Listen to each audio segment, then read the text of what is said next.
Crime Intelligence Head, Lieutenant General Dumisani Khumalo, returned to the Madlanga Commission of Inquiry in Pretoria today. He was unable, of course, to continue his testimony last month after he fell ill. Dorothy Mmushi, Director of Seekers Finders Forensic Investigation Services, joins us now via video link. Dorothy, a very good afternoon to you, and thank you so much for your time. I want to discuss then just some of the testimony that we heard today from General Khumalo. CCTV footage was shown also today, allegedly showing a shady deal between a police sergeant and the Santon businessman and murder accused Katiso Katie Molefe, sharing that information at the Madlanga Commission of Inquiry today. The officer, reportedly a member of the attached organized crime in Gauteng, who reportedly answered to suspended Deputy National Police Commissioner Shadrack Sibiya. What did you make just of some of that video footage? Of course, we have been hearing from the Commission just how, through various vantage points, there is some belief, of course, of these interference and also infiltration of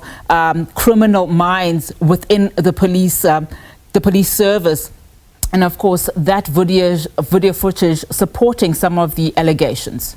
Good afternoon to you and to your viewers. What came out of today's testimony in the Madlanga Commission, as you've mentioned, it was indicated that a sergeant who belongs to the office of, who reports actually to the Deputy National Commissioner, had had interactions with Katiso Molefe. We have seen him receiving a package from Katiso Molefe via CCTV footage, and this package was collected a couple of days before the raid that took place at Katiso Molefe's house. So it can be presumed that the contents of that paper bag could be money, but let's not forget that this is all speculation. All of this evidence still needs to be tested. And I think it's also pivotal to note that even in his testimony, the general did mention that they cannot verify what the contents of that paper bag is, and they do not have the required technology to be able to ascertain what was in that paper bag footage, in that paper bag that was handed over. Staying with what we've heard in the Commission, before I move to other news, of course, that contain the Commission but are happening outside of the Commission, what else stood out for you in terms of the return of Lieutenant General Khumalo today?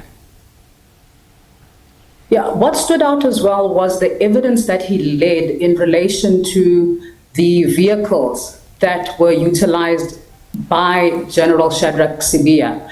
I mean, we've heard now in the evidence that there is an individual whose vehicle was used after Shadrack Sibiya had the police raid his home. And this vehicle is believed to be owned by someone who's got a history of criminal activity. I mean, the particular individual has been convicted of car hijacking, but has never served a sentence.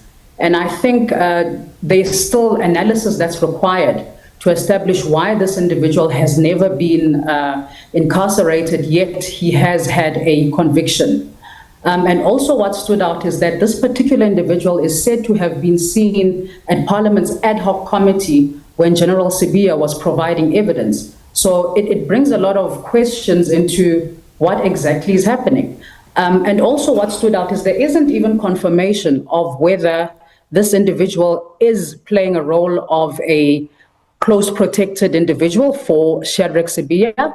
It's not clear also whether the police are supposed to be providing close protection for General Sibiya. So I think we still need to get clarity on that aspect when the commission resumes tomorrow, because that's also a crucial piece of evidence that needs to be ironed out.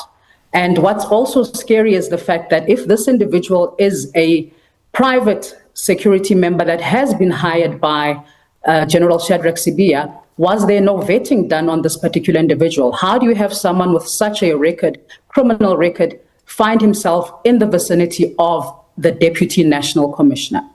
Dorothy, unfortunately, we have to leave it there.